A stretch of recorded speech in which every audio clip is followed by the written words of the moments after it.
In the summer of 1942, the Pacific Ocean smelled of oil and smoke.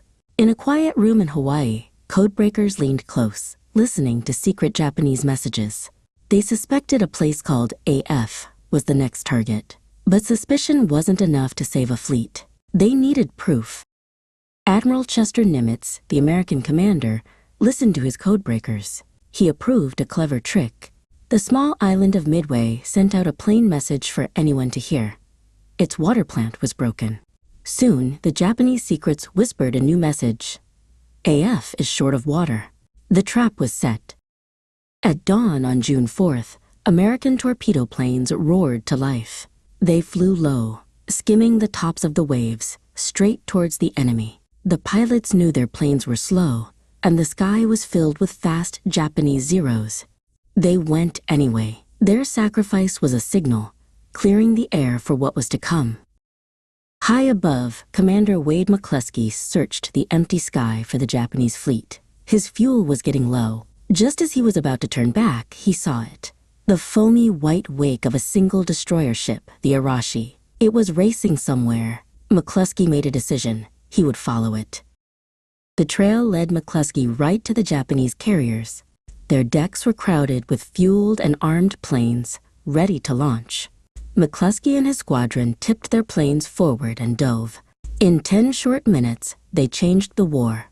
Bombs hit the carriers Kaga and Sōryū, and they erupted in flame.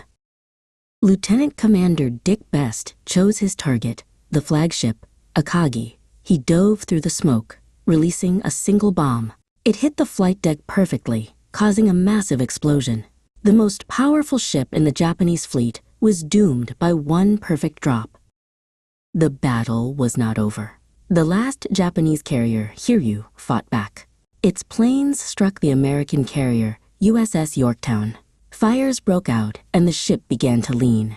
On the smoking deck, brave sailors fought to save their ship and help their wounded friends.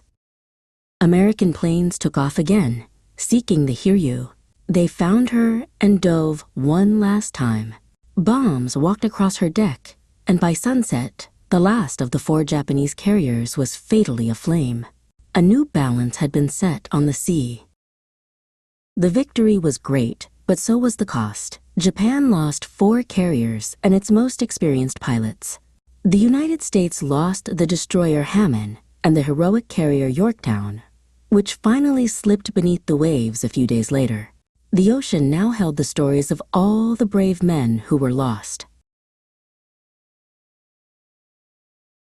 Midway was the turning point. It was won by intelligence, by brave choices, and by incredible sacrifice. From the codebreakers who listened to the pilots who flew into danger, their actions in a few short hours shifted the course of the entire war.